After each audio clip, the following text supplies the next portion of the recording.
नमस्कार दोस्तों, स्वागत है आपका हमारे official YouTube channel GS by Neeraj sir में। कैसे हैं आप सब? मैं उम्मीद करता हूं स्वस्थ होंगे, मस्त होंगे, अपनी तैयारी में व्यस्त होंगे। बेटा, आज की जो क्लास है ये चित्रकला के तत्वों से संबंधित है। आप जानते होंगे आपके सिलेबस में चित्रकला के तत्व लास्ट में दिए हुए हैं। कला के तत्व, रेखा, वर्णतान, पोत, अंतराल, आपका सिलेबस साफ साफ लिखा हुआ है, तो उसको भी आपको पढ़ना है। रेखाएँ क्या होती हैं, आकार क्या हैं, वर्ण क्या है, तान, पोत, अंतराल, ये सब क्या होते हैं, तो इन्हें भी पढ़ना ज़रूरी होता है। आप देखते होंगे चित्रकला के तत्व में पूछा जाता है कितने चित्रकला के तत्व पाए जाते हैं, तो 6 पाए जाते हैं। कौन कौन से हैं? रेखा, आकार, वर्ण, तान, पोत, अंतराल। तो इस टाइप से 6 होते हैं। तो ये चित्रकला के तत्व हैं। फिलहाल आज हम लोग यही पढ़ेंगे। कला की अगर बात करते हैं बेटा, तो कला का पेपर तो एक ही होता है। TGT आर्ट का पेपर एक ही होता है। 125 क्वेश्चंस पूछेगा, 500 नंबर का होगा, 120 मिनट आपके पास टाइम होगा। पेपर MCQs टाइप का गोला वाला होगा, इसे आपको गोलियाना होता है, उसके बाद काम चलाना होता है। तो इसमें आपको बहुत सारे दिमाग का प्रयोग करना होगा। क्योंकि क्वेश्चंस भी अच्छे से पढ़ना है, रीडिंग अच्छी होनी चाहिए। दूसरी बात, यहाँ गोला एकदम सही भरा होना चाहिए। कट ऑफ हाई जाता है, इसलिए गोला भी अच्छे से भरना ज़रूरी है। माइनस मार्किंग तो नहीं है, लेकिन आपको मेहनत बहुत करना है। यहाँ पे मेहनत बहुत करना है, तब जाके काम बन पाएगा। प्रत्येक टॉपिक को आपको ध्यान में रखना होगा। आउट ऑफ सिलेबस जो डाटा पूछा जाता है उसे भी आपको ध्यान में रखना होगा, तब जाके काम बन पाएगा। ठीक है, तो चित्रकला के तत्व आज हम लोग पढ़ेंगे। चित्रकला के तत्व की अगर बात करते हैं तो कला मानव के भावों का दृश्यमान रूप है। इसके प्रस्तुतिकरण के लिए मानव कहीं निश्चित मानदंड और तत्वों का सहारा लेता है। तो अगर इसको दिखाना है, इसको प्रस्तुत करना है, तो मानव किसी निश्चित मानदंडों के लिए या फिर तत्वों का सहारा लेगा, जिससे ये प्रत्यक्ष रूप से दिखाई हो पाए, जिसके माध्यम से वह अपनी कलात्मक प्रस्तुति को प्रभावपूर्ण बनाता है। मूल रूप से वही इसके तत्व कहलाते हैं। प्राचीन भारतीय शास्त्रों में लिखा गया है कि कला के जो नियम व तत्व बताए गए हैं उन्हें हम षडांग के नाम से जानते हैं। और षडांग के रचनाकार आप जानते हैं, जयमंगला नाम से जो है एक टीका निकलता है, पंडित यशोधर जी लिखते हैं उसे, तो उन्हें हम लोग जानते हैं, तो षडांग के नाम से जाना जाता है। यूरोप में यूनानी शास्त्रीय कला नियम, जिन्हें कैनन कहा जाता है, कहाँ पे? यूरोप में कैनन कहा जाता है, और भारत में षडांग कहा जाता है। जो कला को बनाने के लिए जरूरी तत्व नियम हैं उन्हें षडांग कहा जाता है, और यूरोप में कैनन कहा जाता है। तो इसका जो है आधुनिक कला में कोई विशेष स्थान नहीं रखता है। किसका? कैनन का या फिर षडांग का आधुनिक कला में कोई स्थान नहीं है। इन प्राचीन शास्त्रीय तत्वों के साथ साथ आधुनिक कला की आवश्यकताओं के अनुरूप ही आज मूल रूप से कहा जाता है कि आधुनिक कला तत्वों को भी आवश्यकता होने लगी है, क्योंकि इन्हीं कला तत्वों के माध्यम से हम कला का पूर्णतः आनंद उठा पाते हैं। ये कला तत्व कौन कौन से हैं? तो ये कला तत्व हैं बेटा रेखा, जैसे आप दो बिंदुओं की बीच को दूरी रेखा कह लेते हैं। रूप जैसा ये प्रदर्शित होता है, वर्ण जैसा ये दिखाई देता है, जैसा हमारी आंखों पे प्रभाव डालता है।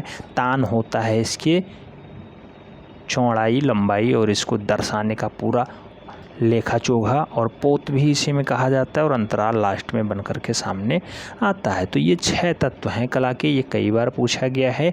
तो कला के कितने तत्व हैं बेटा? 6 हैं। कौन कौन से हैं? रेखा, रूप, वर्ण, तान, पोत, अंतराल। तो इस टाइप से 6 तत्व सामने आते हैं। फिलहाल आज हम लोग थोड़ा सा रेखा के बारे में देखेंगे। क्या होता है रेखा? रेखा आप जानते हैं 2 बिंदु हैं, ये बिंदु हैं, इनको आपस में मिला दो, यही हो गई रेखा। संभवतः कला तत्वों में सबसे प्राचीन तत्व माना जाता है, जो रूप में विशेषता को सरलता से समझाता है, वही है रेखा। कला सृजन में रेखा अभिव्यक्ति का सर्वाधिक महत्वपूर्ण मांग है। तो बेटा, कला सृजन में कला को अगर आपको बनाना है, दर्शाना है, तो रेखा का जो है सर्वाधिक महत्वपूर्ण माध्यम बताया जाता है। सामान्यतः किसी तत्व चित्र तल पर कोई चित्रित अंकित करना जो है अंकन कहलाता है। आप जानते होंगे कोई भी तल पे जो है चित्र बनाना, उसको अंकन कहना कहते हैं, कि उसने उसको अंकित किया है या फिर अंकन किया है।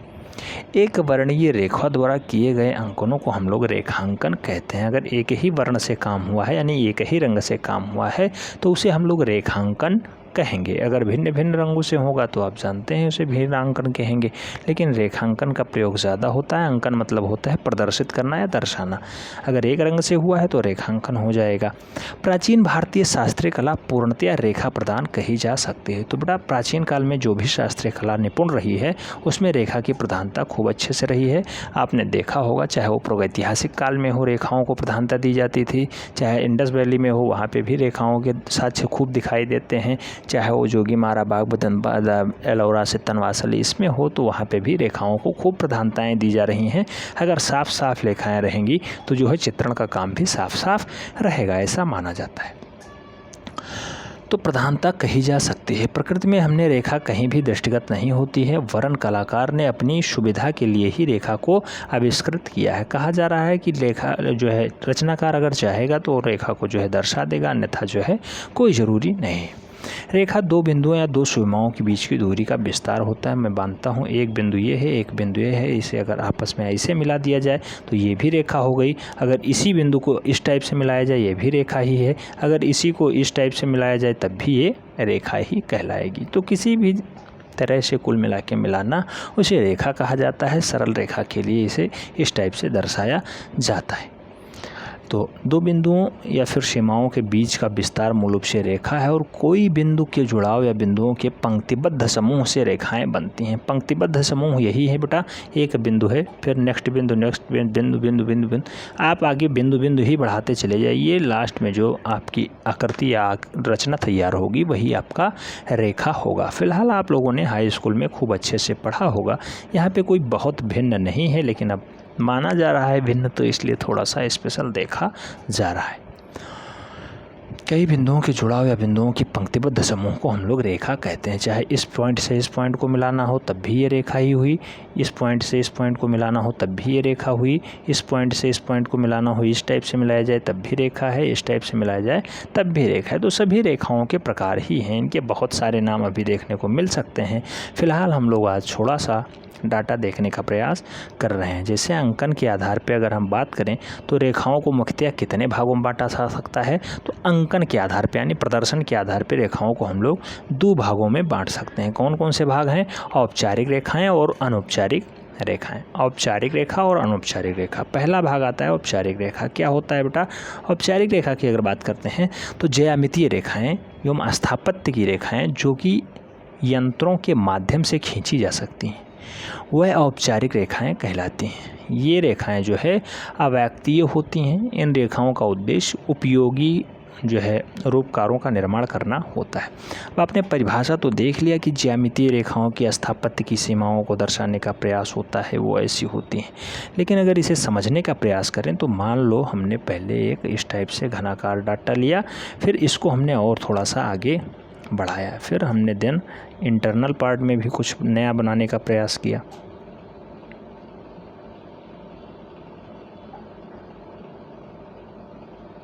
ये डाटा हमने मान लो बना के तैयार किया और इस वाले भाग में हमने इस टाइप का स्तूप टाइप का बना दिया। देन ऊपर भी इसी टाइप से डाटा कंप्लीट हो जाता है। आप देखते होंगे गाँव में शिवालय इसी टाइप से बने होते हैं। तो इस टाइप से जो डाटा कंप्लीट होता है उसे हम लोग मूल रूप से इस श्रेणी में रखते हैं। तो दो प्रकार हमने बताए, एक औपचारिक एवं अनौपचारिक। तो औपचारिक में ये डाटा आप समाहित कर लीजिएगा। अनौपचारिक की अगर बात करते हैं तो ज़्यादातर जो है चित्रकार अनौपचारिक रेखाओं का प्रयोग करते हैं, क्योंकि वहाँ पे ज्यामितीय प्रयोग नहीं किया जाता है। हाथ से खींची गई रेखाएं अथवा किसी लिपि संबंधी रेखाएं अनौपचारिक वैयक्तिक या फिर विविधता लिए हुए होती हैं। इस प्रकार ये रेखाएं कोमल होती हैं, शक्तिशाली होती हैं, पुष्ट होती हैं, गतिपूर्ण होती हैं, लहरदार होती हैं और दृढ़ मोटी और बारीक के साथ साथ भूटी व तीखी भी दिखाई देते हैं। इनके प्रकार को ही हम लोग ऐसा दर्शाने का प्रयास करते हैं। हो सकता है रेखाएं इससे भी अधिक कोमलता की ओर जो है अग्रसर हो जाएं। जैसे मान लो हाथ से खींची गई, अब हमें मान लो कमल बनाना है तो इस टाइप से हमने खींचा, ये रेखा ही है बेटा, आप जानते ही हैं। हमें कलम नहीं कमल बनाना है तो इस टाइप से हमने दर्शाया और इस टाइप से किया। देन हमने ये कर दिया और इधर हमें एक जो है वो दर्शाना था तो पत्ती दर्शा दिया। ये हो गया रेखा के माध्यम से हमने कमल को बना दिया। तो ये अनौपचारिक रेखाएं हैं, इसमें कोई जो है ज्यामिति का प्रयोग नहीं हुआ है कि इतने डिग्री इतने डिग्री इतने डिग्री या फिर इतने अंश पे काम हो रहा है। ठीक है, तो आप देख सकते हैं ये अनौपचारिक रेखाएं होती हैं, ये बहुत कोमल होती हैं, शक्तिशाली होती हैं, पुष्ट होती हैं, गतिपूर्ण होती हैं। तो रेखा आप जानते हैं 2 बिंदुओं के बीच की दूरी को हम लोग रेखा कहते हैं। 2 बिंदुओं को आगे बढ़ाते बढ़ाते जहाँ तक आप ले जाएंगे जो रूप या रचना तैयार होगी वही आपकी रेखा कहलाएगी। तो यहाँ से जो क्वेश्चंस बनता है वो सबसे बड़ा क्वेश्चंस वही है जिसको हमने बता दिया है बेटा कि चित्रकला के कितने अंग हैं, तो 6 अंग हैं। रेखा एवं दिशा का संबंध, आपस में रेखा और दिशा कैसे संबंधित हैं? तो कहा जाता है कि प्रत्येक रेखा किसी दिशा की ओर इंगित करती है, दाएं बाएं, ऊपर नीचे, लंबवत, क्षैतिज, जैसा आप समझ सके। तो प्रत्येक रेखाएं किसी दिशा की ओर इंगित करती हैं तथा दिशाएं जो है निर्देशन और रेखांकन में आवश्यक अंग मानी जाती हैं। और विभिन्न प्रकार की रेखाएं विभिन्न दिशाओं की ओर इंगित भी करती हैं, जैसे लंबवत रेखा, क्षैतिज रेखा, कोणीय रेखा। तो ये सब बात हम लोग इससे समझ सकते हैं। मान लो ABC हमने ले लिया, ये हो गया आपका लंबवत यानी कर्णवत डाटा हो गया, ये आपका आधार में बैठा है तो इसे हम लोग लंबवत कह देंगे। सॉरी, ये लंबवत हो जाएगा, ये लंबवत हो जाएगा और ये जो है आपका क्षैतिज हो जाएगा ये, और जो है ये आपका कोणीय हो जाएगा क्योंकि इस पे भी कोण बना रहा है, इस पे भी कोण बना रहा है, इसे कोणीय भी कह सकते हैं और मूल रूप से लंबवत डाटा भी कहा जा सकता है, जिसे हम लोग कर्णवत डाटा कहते हैं। कर्णवत, इस फिगर में ये डाटा कर्णवत ही होगा। तो इस टाइप से भी रेखांकन होता है और इस पे भी प्रभाव पड़ता है। आगे बात करते हैं रेखा का प्रभाव। रेखा का प्रभाव क्या होता है बेटा? तो रेखा का प्रभाव अगर हम लोग समझें तो भिन्न दिशाओं की ओर जाती हुई इन आकृतियों के कुछ महत्वपूर्ण प्रभाव होते हैं जिसका संबंध हमारी भावना और संवेदनाओं से होता है, और चित्र रचना करते समय कलाकार इन प्रभावों का लाभ उठा सकता है। तो लाभ उठा सकता है कलाकार कैसे? जब रेखा का प्रभाव उसे पता होगा। जैसे आपने अभी जस्ट फूल बनाया था, कमल का फूल बनाया, और कमल में जब ये वाला डाटा आपने दर्शाया और अगर इस पे थोड़ा सा और भारीपन दिखा दिया जाता, इसे थोड़ा सा और इस साइड में ले आते तो हो सकता था थोड़ी सी दिक्कत हो जाती। लेकिन फ़िलहाल आपको यहीं से काम, इस टाइप से रेखांकन का प्रभाव बहुत अच्छे से होता है। जैसे आपने ये वाला पुष्प बनाया और पुष्प बनाते समय आपने जो रचनाएं की इस टाइप से की, मान लो इसे थोड़ा सा और इधर झुका देते, इधर और थोड़ा झुका देते, तो इसको सीखने के लिए कलाकार बार बार प्रयोग करता रहता है। तो रेखाओं के प्रभाव को तब जान पाता है जब वो उचित दिशा में उसे भर पाता है।